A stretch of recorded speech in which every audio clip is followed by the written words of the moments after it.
দর্শক, এই মুহূর্তে রাজনীতিতে বিএনপি, জামাত, ডক্টর ইউনূসের মধ্যে একটা অকল্পনীয় পরিস্থিতি চলছে। বিএনপি জামাত মুখোমুখি, আর ইউনূস চূড়ান্ত সিদ্ধান্ত নেওয়ার অপেক্ষায়। একটু আগে দেখতেছিলাম ওই যে তারেক সাহেব ইনুচ্চা পারিক্কা উপদেষ্টাকে বানাইছে তারেক হ্যাঁ, ওই যে তারেক রহমান 2। তিনার অবৈধ সন্তানরা 13 তারিখ যদি কিছু করতে পারে তাদেরকে গোলাপ ফুলের উপহার দিব, আর কিছু না করতে পারলে গাদির চামড়া লাল করে দেওয়া হবে। অপেক্ষা কর। কোনো ধরনের আশঙ্কা নাই, কোনো ধরনের লকডাউন যে ই ডাকুন, কোনো ধরনের কি ডাকছে না, কোনো আশঙ্কা নেই। যে আগামী 50 বছরে, আল্লাহ না করুক, আগামী 50 বছরে যদি আওয়ামী লীগ ক্ষমতায় আসে, এই বিপ্লবের যে 6-7 বছরের যে বাচ্চারা অংশ নিয়েছে না, 6-7 বছরের বাচ্চারা ছিল না, আমরা রাস্তায় দেখেছিলাম পানি খাওয়াচ্ছে লাঠি হাতে, এইগুলো বয়স হবে 50 বছর পরে, এগুলো বয়স হবে কত, মানে 56, 57, 60। আওয়ামী লীগ যদি 50 বছর পরেও ক্ষমতা আসে, এই বাচ্চাগুলোকে তখন আসিবে। এই একটা কথা মনে রাখেন। আওয়ামী লীগের একটা বাচ্চাও আসে, আমরা এখানে তাকে উচ্ছেদ করে সমান করে এখান থেকে সরাই। দর্শক, নতুন একটা নিউজ আপনাকে স্বাগতম। প্রিয় দর্শক, বাংলাদেশের যে বর্তমান রাজনৈতিক প্রেক্ষাপট এবং যে পরিস্থিতির সৃষ্টি হয়েছে তারই আলোকে আপনাদের সামনে বেশ কয়েকটা গুরুত্বপূর্ণ ভিডিও নিয়ে হাজির হয়েছি, যার কিছুটা অংশ বিশেষ ইতিমধ্যেই ভিডিওর শুরুতেই দেখেছেন। তো দর্শক, ভিডিও শুরুটা দেখে কিন্তু বুঝতে পেরেছেন যে আজকে নিউজটা ঠিক কতটা গুরুত্বপূর্ণ এবং ঠিক কোন বিষয়টাকে ইঙ্গিত করছে। তাই বলবো, যারা ভিডিওটি অন করেছেন না টেনে সম্পূর্ণ নিউজটি মনোযোগ সহকারে দেখতে থাকুন, তাহলে আজকের মূল বিষয়টা বুঝতে পারবেন। তো দর্শক, আর বেশি দেরি না করে চলুন দেখে আসবো আজকে সেই কাঙ্ক্ষিত ভিডিও। দর্শক, এই মুহূর্তে রাজনীতিতে বিএনপি, জামাত, ডক্টর ইউনূসের মধ্যে একটা অকল্পনীয় পরিস্থিতি চলছে। বিএনপি জামাত মুখোমুখি, আর ইউনূস চূড়ান্ত সিদ্ধান্ত নেওয়ার অপেক্ষায়। এখন ইউনূসের সিদ্ধান্ত কোনো না কোনো দলের কাছে মোটামুটি পছন্দ হবে, যদি ইউনূস চাচ্ছেন যে তৃতীয় একটা সিদ্ধান্ত দিতে, যেটা পুরোপুরি বিএনপির পক্ষে না যায়, জামাতের পক্ষে না যায়, পুরোপুরি বিএনপিও সন্তুষ্ট নয়, জামাতও সন্তুষ্ট নয়, তারপরও তৃতীয় এরকম কিছু দিলেও বেশিরভাগ কোনো না কোনো দলের সাথে মিলবে, বা বেশিরভাগ ক্ষেত্রে কোনো না কোনো দল জিতবে। একদম সবার উইন উইন সিচুয়েশন সম্ভব নয়, মানে উইন লস একটা হিসাব এখানে আসবে। এই জায়গায় আপনারা দেখছেন যে বিএনপি জামাত মুখোমুখি, জামাত সহ 8 দল রাজপথে নেমেছে, আর বিএনপি স্থায়ী কমিটি জরুরি মিটিং করে কান্নাকাটির কথা জানিয়ে দিয়েছে, সরকারকে সতর্ক বার্তা দিয়েছে যে ওই নোট অফ ডিসেন্ট বাদ দিয়ে দিবেন, এটা আমরা মানবো না, অমুক তমুক, সরকারকে দায় নিতে হবে উদ্ভূত পরিস্থিতির, আমরা এটা মানতে বাধ্য না, নানান কিছু। এর মানে ইউনূস সিদ্ধান্ত দিলেও ওটা বিএনপি মানবে না। এই পরিস্থিতিতে নির্বাচনের ক্ষেত্রে অনিশ্চয়তা তৈরি হবে ডেফিনেটলি। এই তুমুল উত্তেজনাকর প্রেক্ষাপটে বা এই ত্রিমুখী সমীকরণে খবর, জুলাই সনদ নিয়ে দলগুলো একমত না হলে সরকারের সিদ্ধান্ত বৃহস্পতিবার। এর মানে আগামী বৃহস্পতিবারই চূড়ান্ত দফারফা। গণভোট কখন হবে, গণভোটে নোট অফ ডিসেন্ট থাকবে কি থাকবে না, জুলাই সনদ অধ্যাদেশ জারি কখন, এই 3টা বিষয়ে চূড়ান্ত দফারফা আগামী বৃহস্পতিবার হবে। আর জুলাই সনদ নিয়ে দলগুলো একমত তো হচ্ছেই না, বরং দলগুলো আরো বিপরীতমুখী মুখোমুখি অবস্থানে চলে গিয়েছে। যেমন জামাত রাজপথে, বিএনপি স্থায়ী কমিটির মিটিং করে বলে দিয়েছে, একদম কন্ট্রাডিক্টরি সিচুয়েশন। এই জন্য বল ডক্টর ইউনূসের কোর্টে, ইউনূস খেলবেন, ইউনূস হিরো হবেন। ইউনূস সাহস করে অবশ্যই ইউনূস জুলাই সনদের বিরুদ্ধে যাবেন না, জুলাই সনদের পক্ষেই তিনি থাকবেন, গণভোটের পক্ষেই তিনি থাকবেন, সংস্কারের পক্ষেই তিনি থাকবেন। বিএনপির চোখ রাঙানিকে ইউনূস ভয় পাবেন না, আমরা বিশ্বাস করতে চাই, কারণ জনগণ ইউনূসের সাথে আছে। রাজপথে জুলাই সনদ বাস্তবায়নের পক্ষের শক্তি আছে, ভয় কিসের? আর জুলাই যারা ভুলিয়ে দিতে চায় তারা তো রাজপথে নাই, রাজপথে নামার কোনো হ্যাডম মুরত তাদের নাই, এবং নামলে ইউনূসের হাতে মেকানিজম আছে, ইনস্ট্রুমেন্ট আছে। বিএনপি সব ধরা, বিএনপি সবার দুর্বলতা ইউনূসের কাছে আছে, চাইলে একটা অভিযান শুরু করে দিতে পারে। কারণ বিএনপি টপ টু বটম চাঁদাবাজ, চাঁদা তুলে পল্টনে, ভাগ যায় লন্ডনে, কেউ চাঁদার অভিযোগ থেকে বাঁচতে পারবে না। ইউনূস ফাইল খুললেই আপনাদের চাঁদাবাজি ধরা পড়ে যাবে। আপনারা রাজপথে নামবেন, ইউনূসের কি করবেন? করেন না, সাহস থাকলে না। একটু আগে দেখতেছিলাম ওই যে তারেক সাহেব ইনুচ্চা পারিক্কা উপদেষ্টাকে বানাইছে তারেক হ্যাঁ, ওই যে তারেক রহমান 2 ব্যালেন্স হারায় ফেলাইছে, না খায় আছে না, 100 কত ঘন্টা জানি পার করছে। কিন্তু নির্বাচন কমিশন থেকে যখন জানায় দিল যে 500 ঘন্টা পার করলো, কিছু করার নাই, তখনই এরকম ব্যালেন্স হারায় ফেলছে। ইনুচ্চা তোরে কে উপদেষ্টা বানাচ্ছে? আসলে বুঝছেন, ওই যে ভিতরে নোংরা চিন্তাটা না বাইরে হয়ে গেছে। হ্যাঁ, নোংরা চিন্তাটা বাইরে হয়ে গেছে, এগুলাই ভাবতে থাকে, এগুলাই তার মাইন্ডে আছে। কিন্তু সত্যি কথা বলতে কি জানেন, জুলাই 36 দিন না, এর আগেও আমি দেখছি, হ্যাঁ, শেখ হাসিনার আমলে আমি দেখছি এই তারেক টু প্রতিবাদ করতো, কিন্তু প্রচন্ড ভাবে প্রতিবাদ করতো, খুবই প্রতিবাদী, এবং ভয় পাইতো না, ভয় পাইতো না। এই হাতির ঝিল দিয়া রিক্সা যাইতেছে আর লাইভ করতেছে, আর শেখ হাসিনা সমালোচনা করতেছিল, হ্যাঁ, তার প্রশাসনের সমালোচনা করতেছিল, আমার নিজের দেখা। আর এই জুলাইতে তো বুঝছেন, গাড়ির সামনে এইভাবে হাত তুলা আমি রাজাকার বলে চিৎকার করতেছিল। কিন্তু সেই মানুষটাই দেখেন 5ই আগস্টের পরে ব্যালেন্স হারা হয়ে গেছে। কারণ কি জানেন? অবহেলায়। হ্যাঁ, অবহেলায়। কেউ ডাকে না, কেউ জিগায় না, কেউ কোনো দলে ভিড়ায় না, উপদেষ্টা হয়ে গেল তার সামনে দিয়া, তার জুনিয়ররা তাকে কেউ জিজ্ঞাসা করলো না। এইসব কারণে না ফ্রাস্ট্রেশনে পাওয়া গেছে। আর এই সুযোগটা নিছে কারা জানেন? বড় দলের কেউ কেউ এই সুযোগটা নিছে, যে এরা এখন কাজে লাগাই। ও তো জুলাই গণ অভ্যুত্থানের সাথে জড়িত, জুলাই গণ অভ্যুত্থানের একজন সৈনিক, তাকে এখন কাজে লাগাই। এই কাজে লাগানোটা কেমন জানেন? এই যে দেখেন না, নদীর উপরে হাজার মনি নৌকা, বড় বড় নৌকা, পাল তুলা যায়, হ্যাঁ, ওই আওয়ামী লীগের নৌকা না, আবার ওইসব হাজার মনি নৌকার পিছনে দেখবেন একটা কোষা নৌকা বাঁধা থাকে, ছোট্ট একটা দড়ি দিয়ে বাইন্দা রাখে, আর ওই বড় নৌকা যেদিকে যায় ওই কোষা নৌকাও সেদিকে যায়। কিন্তু ওই কোষা নৌকাটা কেন জানেন? কারণ আছে। ওই বড় হাজার মনি নৌকাটা না পারে ভিড়তে পারে না। কেন পারে না? ওর তলা অনেক নিচে, মাটিতে আটকা যায়। তখন করে কি জানেন? ওই লঙ্গর ফালায় একটু গভীর পানিতে, আর ওই কোষা নৌকা দিয়া পার হয়। কই যায়?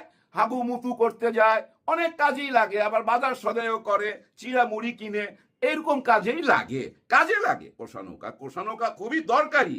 আর এই কোষা নৌকা দরকার হয় বড় বড় দলের, হ্যাঁ, বড় বড় দলের, কারণ তারা তো বড় বড় জাহাজ, তারা তো বড় গভীর পানিতে চলবে, আর এই কোষা নৌকাকে ব্যবহার করবে। হাগুমতুর জন্য হইতে পারে, কিনাকাটার জন্য হইতে পারে, কিন্তু দরকার আছে, কাজে লাগে, অনেক সময় ভালো কাজেও লাগে ভাই। ওই কোষা নৌকায় বৈশা অজু কইরা আবার বড় নৌকায় উঠা নামাজ পড়তেও দেখছি, আমি নিজের চোখে দেখছি। তার মানে কি জানেন? যে যেভাবে কাজে লাগায়, যার চিন্তা ভাবনা যেমন, সে তো সেভাবেই কাজে লাগাবে। আর এই কোষা নৌকাকে কিভাবে কাজে লাগাইছে জানেন? তার কানের কাছে বইলাই দিছে, এই মিয়া শুনো, এই যে জুলাই সনদ, এই সনদ যদি পাশ হয়ে যায়, তাহলে জানো মিয়া, রাজাকারদের হাতে দেশ চলে যাইতেছে। তো বুঝো না, আমরা হলাম 71-এর শক্তি। এরকম কান পড়া দিয়ে দিছে। এই কান পড়ার কারণে দেখছেন, দেখেন নাই, অনেক ভিডিও আছে, জামাত ইসলামকে যা ইচ্ছা তাই বলছে এই মানুষটি, হ্যাঁ, যা ইচ্ছা তাই। অথচ ওই জুলাই গণ অভ্যুত্থানে আমি নিজের চোখে দেখছি ভাই, এই ভিডিওতে নিজেকে রাজাকার হিসাবে পরিচয় দিয়া প্রাউড ফিল করছে, নিজেকে গর্ববোধ করছে। কিন্তু ওই কথাটাকেই ঘুরাই এখন এসে বলতেছে এরা রাজাকার, এরা স্বাধীনতার বিপক্ষে ছিল, এরা বাংলাদেশ চায় না, এরা আমাদের মা বোনকে পাকিস্তানিদের হাতে তুলে দিয়েছে। কিন্তু দেখেন, এইসব কোষা নৌকার এই ধরনের কথা কই থেকে আসে? কারণ বড়রাও তো বলে, বড়রাও বলে, আর বড়রা বলে বইলাই তো এরা বলে, আর এদের কথা এরা শুনে বইলাই তো ওরা যায় ওই অনশন ভাঙায়। হ্যাঁ, ওরা যায় তো অনশন ভাঙায়। তার মানে এই কোষা নৌকা আমার লাগবেই। ওই যে তাহের সাহেব বলছিল না, আঙুল সোজা কইরা না, আঙুল বাঁকা কইরা ঘি লাগবেই। ওনাদের ওই কোষা নৌকা লাগবেই। এইভাবে এই দেশের রাজনীতি চলতেছে। এই যে দেখেন না, নমিনেশন দেওয়ার পর কি ঘটতেছে। হ্যাঁ, একটু আগেও দেখলাম রাস্তার মধ্যে দুইজন আইসা পুরা সিনেমার স্টাইলে তো ধাপাধাপ মাইরা চইলা গেল রাস্তার মধ্যে। এরকম বহু দৃশ্য এখন দেখতে পাচ্ছেন। আর এগুলা দেখার সুযোগ করে দিচ্ছে কে? আমাদের এই সোশ্যাল মিডিয়া। সোশ্যাল মিডিয়া জিন্দাবাদ। সোশ্যাল মিডিয়া না থাকলে তো আমরা অন্ধকার জগতে থাকতাম, তাই না ভাই? যাই হোক, দেখেন, আসি 10 নম্বর আসনে, ধানমন্ডি 10। এই আসনটা কিন্তু মারাত্মক, হ্যাঁ, মারাত্মক। এর আগে আসনে এমন মানুষও ছিল, সমকামী ছিল একজন এর আগে। যাই হোক, এখন অধিকাংশ পত্রিকার মালিক আওয়ামী লীগ, জাতীয় পার্টি, আর পরবর্তী কাতারে আমরা বিএনপিকে খুঁজে পাবো। টেলিভিশনের ক্ষেত্রে অধিকাংশ টেলিভিশনগুলোর মালিকই আওয়ামী লীগ। কিন্তু আওয়ামী লীগ চলে যাওয়ার পরে টেলিভিশনগুলো খুব ভালো হয়ে গেছে, বিষয়টা আমরা অনেকে মনে করছি, তাই আসলে তা না। টেলিভিশনগুলোকে একটা নীরবতার মধ্যে আমরা দেখছি, বা তারা একটা বিশেষ ইঙ্গিত বা সিগন্যালের অপেক্ষায় আছে। প্রতিদিন প্রথম আলো, যুগান্তর, সমকাল সহ আরো যে পত্রিকাগুলো আছে, টেলিভিশনের মধ্যে যমুনা, সময়, এরকম উল্লেখযোগ্য জনপ্রিয় টেলিভিশনগুলো যে আছে, তারা যে টকশো করছে বা বিশেষ কলাম করছে বা বিশেষ প্রতিবেদনগুলো লিখছে, দেখবেন খুব ইন্টেনশন থেকে পড়লে বুঝবেন যে বিশেষ একটি ইঙ্গিত তারা প্রচার করছে। বিএনপি এবং জামাত 20 বছরের একসাথে সংসার করা একটি রাজনৈতিক দল বাজেট, এবং আমরা 5 তারিখের পর এই দুটো দলকে আমরা পক্ষে বিপক্ষে দেখছি, কিন্তু ভেতরে তাদের মধ্যে এখনো একটা শক্ত বাঁধন আছে, এটা মানে না মানে। যদি বাংলাদেশে কোনোভাবে আওয়ামী লীগ প্রবেশ করে, দেখবেন এই দুটো দল আবার সব ভেদাভেদ ভুলে একসাথে লড়াই করবে। তো এই লড়াইটা যেন করতে না পারে এবং এই ফাটলটা যেন আর স্ট্রংলি বা মজবুত ফাটল তৈরি হয়, সেটার জন্য কাজ করছে আমাদের গণমাধ্যম। গণমাধ্যমগুলো এখন প্রচার করছে বিএনপি ক্ষমতায় বসবে আর বিরোধী দলে বসতে পারে আওয়ামী লীগ, অথচ আওয়ামী লীগ নিষিদ্ধ। এবং এই আওয়ামী লীগকে বিরোধী দলে বসানোর জন্য একটা বড় কাজ চলছে জাতীয় পার্টিকে নিয়ে। জাতীয় পার্টিকে নির্বাচনে রেখে 300 আসনের প্রার্থী দিয়ে আওয়ামী লীগের প্রার্থীগুলোকে জাতীয় পার্টি বানিয়ে নির্বাচন করাতে চায় আওয়ামী লীগ। যদি তারা এই নির্বাচনে কোনোভাবে যোগ দিতে না পারে, অর্থাৎ কোনোভাবে আওয়ামী লীগ যদি তার নিষেধাজ্ঞা তুলে নিয়ে এই নির্বাচনে ফেস করতে না পারে, তারা জাতীয় পার্টির ঘাড়ে সর হবে, এটা মোটামুটি নিশ্চিত। বিএনপির দুটো গ্রুপ আছে, একটা গ্রুপ মনে করছে যে তারা বিরোধী চেয়ারে জামাতকে চায়, আরেকটা গ্রুপ মনে করছে যারা ইসলাম বিরোধী বা কট্টর জামাত বিরোধী গ্রুপ বা যাদের শেকড়টা ভারতে, যেসব বিএনপি নেতাদের, তারা চাইছে বিরোধী চেয়ারে বসুক জাতীয় পার্টি তথা আওয়ামী লীগ। তো এই পলিসিতে বিএনপির মধ্যে দুটো গ্রুপ কাজ করছে। বিএনপির দু গ্রুপের সাথে কথা বলে যে তথ্য পেয়েছি, এক গ্রুপ বলছে তারা বিরোধী চেয়ারে জামাতকে চায়, এক গ্রুপ বলছে তারা জাতীয় পার্টিকে চায়, তারা জামাতকে কোনোভাবে চায় না। আর জামাত কি চায়? জামাত আসলে বিরোধী চেয়ারে বসতে চায় না, তারা চায় সরকারে বসতে। জামাত 4টি বিশ্ববিদ্যালয় বিজয়ের পর আত্মবিশ্বাস এত বেড়েছে যে তারা আগামী সংসদ নির্বাচনে বিএনপিকে পরাজিত করে ক্ষমতায় বসার স্বপ্ন দেখছে। আর সেই স্বপ্নের পথে যে বাধাগুলো রয়েছে, সেই বাধাগুলোকে তারা টপকাতে একটার পর একটা পরিকল্পনা গ্রহণ করছে। কিন্তু বিএনপি যে পরিকল্পনাগুলো নিচ্ছে, এই পরিকল্পনাগুলো ভোট কাস্টের জন্য বা ভোট টেনে আনার জন্য কার্যকরী নয়। কিরকম? 54 বছর ধরে আওয়ামী লীগ বিএনপি যে রাজনীতিটা করেছে, সেখানে প্রধান প্রতিপক্ষ ছিল আওয়ামী লীগ আর বিএনপি। জাতীয় পার্টি এবং জামাত ছিল দুধ ভাত, এই দল কখনো একে রাখছে, এই দল কখনো ওকে ছেড়েছে, মানে কখনো আওয়ামী লীগ জাতীয় পার্টিকে টেনেছে, কখনো বিএনপি জামাতকে টেনেছে, এইভাবে দুধ ভাত হিসেবে। কিন্তু এই দুধ ভাত আজকে প্রধান প্রতিপক্ষ হয়ে গেছে। এখন খেলাটা চলছে কি? এখন যে খেলাটা তৈরি হয়েছে সেটা হলো বিএনপি বিরোধী চেয়ারে আসলে কাকে চাইছে এবং যে গ্রুপটা চাইছে সেই গ্রুপটা কতটা স্ট্রং। তো আপাতত মনে হচ্ছে বিএনপি জাতীয় পার্টিকে বিরোধী দলে চাইছে, যদিও জাতীয় পার্টির নির্বাচনে অংশগ্রহণ এখনো অনিশ্চিত। আর জামাত এই বিষয়টি বুঝতে পেরে তারা নানান রকম পরিকল্পনা নিয়ে এসে, এর মধ্যে গণভোট একটি। আগামীকাল জামাতের ঢাকা চলো কর্মসূচি, এবং এই ঢাকা চলো কর্মসূচি দিয়ে জামাত তার শক্তি পাওয়ার দেশবাসীকে দেখাতে চায়, সরকারকে দেখাতে চায়, বিএনপিকে দেখাতে চায়। 13 তারিখ আওয়ামী লীগের ঘোষিত লকডাউন।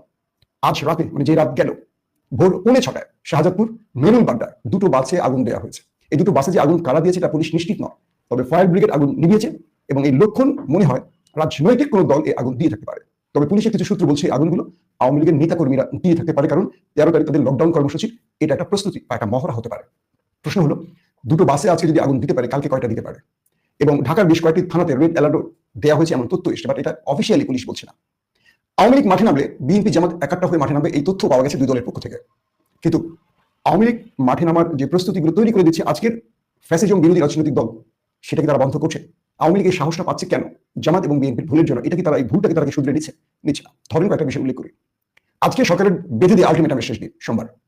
এখন দুটো রাজনৈতিক দল বা সব রাজনৈতিক দলকে দলের কোর্টে ইউনূস যে বলটা ছেড়ে দিয়েছিল যে আপনারা সিদ্ধান্ত করেন গণভোট কবে হবে। জামাত এই বিষয়ে বিএনপিকে ফোন দিয়েছিল, আব্দুল্লাহ মোহাম্মদ তাহের মির্জা ফখরুল ইসলাম আলমগীরকে ফোন করেছিলেন, বিএনপি সাড়া দেয়নি। অর্থাৎ বিএনপি এই বলটাকে আবার সরকারের কোর্টে ছেড়ে দিয়েছে। এখন সরকার সিদ্ধান্ত নেবে গণভোট কবে।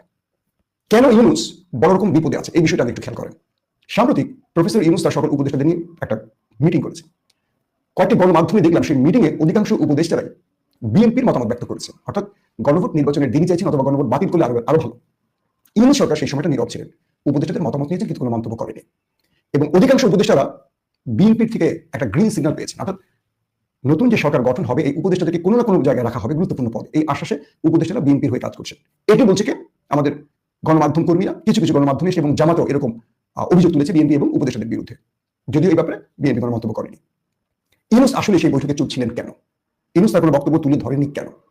দেখেন, যদি বাকি উপদেষ্টারা বিএনপির কোনো গ্রিন সিগন্যাল পেয়ে থাকে বা এক্সিট রুট বিএনপির কাছ থেকে পেয়ে থাকে, সেই চুক্তিতে তারা বিএনপির পক্ষে অবস্থান নেয়, কিন্তু দিন শেষে ফেসে যাবেন কে? প্রফেসর ইউনূস। প্রফেসর ইউনূস যদি বাঁচতে চান, তার জন্য একটি পথ খোলা, জুলাই সনদ বাস্তবায়ন। খেয়াল করবেন, একটু বুঝে নিয়ে বিষয়টা। বর্তমানে অর্থাৎ 26-এ যে নির্বাচন হবে এটি সাংবিধানিকভাবে অবৈধ, কারণ সংবিধান বলছে এই নির্বাচনটি হবে 29-এ, অর্থাৎ হাসিনার পূর্ণ 5 বছর পর। কোনোভাবেই 26-এর নির্বাচন সংবিধান সিদ্ধ নয়। আবার গণভোটের প্রশ্নে বা জুলাই সনদের প্রশ্নে বিএনপি সাংবিধানিক বিষয়গুলো টেনে আছে, যেটা সংবিধান সিদ্ধ নয় এটা না, তাহলে আসছে নির্বাচন 26 ফেব্রুয়ারি নির্বাচনটি সংবিধান সিদ্ধ, এই উত্তরটা আবার বিএনপি দিচ্ছে না। তার মানে এখানে একটা বড় রকম ফাঁকি আছে। প্রফেসর ইউনূস কেন গণভোটটা করতে চান? তার বক্তব্যটা হলো এরকম যে প্রফেসর ইউনূস জুলাই সনদ স্বাক্ষর করে সেটিকে একটি আদেশ জারি করবে, অধ্যাদেশের রূপ দেবে। এরপর এই আদেশটি বাস্তবায়নে তিনি যে জুলাই সনদ বাস্তবায়নের আদেশ করেছেন, এটিকে জাতির কাছে গণভোটে পাঠাবেন, হ্যাঁ অর নো। তো হ্যাঁ জয়যুক্ত হলে প্রফেসর ইউনূস যে সিদ্ধান্তগুলো নিয়েছেন এই প্রত্যেকটা গণভোটের কারণে বৈধ হয়ে যাবে। আর যদি এই গণভোটটি না করেন তিনি, বা জুলাই সনদ বাস্তবায়নে তিনি যদি আদেশ জারি না করেন, প্রফেসর ইউনূস সরকারের সকল কর্মকাণ্ড অবৈধ হয়ে যাবে। এখন প্রফেসর ইউনূস যদি মনে করেন যে না, আমি বিএনপির সাথে লিয়াজো করে এই কাজটি করে ফেলি, মানে বিএনপি যাতে তাই করি, তাহলে বিএনপি সারা জীবন প্রফেসর ইউনূসকে আটকে রাখতে পারবে, জুজুর ভয় দেখাতে পারবে। যে কোনো সময় বিএনপি ইউনূসকে গ্রেফতার করে বলবে যে আপনি এই কাজগুলো অবৈধ করেছেন।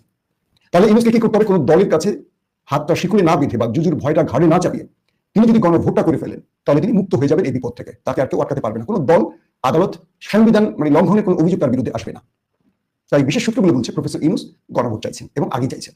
বাট তিনি কি তার উপদেষ্টা বা বিএনপির চাপ উপেক্ষা করে আগে দিতে পারবেন কি পারবেন না, এটা নিয়ে একটা মতবিরোধ আছে। প্রফেসর ইউনূসের ঘনিষ্ঠজনরা বলছেন তিনি আগে দেওয়ার সম্ভাবনা আছে। আমি কনফার্ম এই তথ্যটা বলছি না, অনেকে কোট করবেন না আমাকে। দর্শক, সম্পূর্ণ ভিডিওটি দেখলেন, আশা করি বিষয়টি বুঝতে পেরেছেন। এই নিয়ে আপনার গুরুত্বপূর্ণ মন্তব্যটি অবশ্যই কমেন্ট বক্সে জানিয়ে দিবেন। ধন্যবাদ।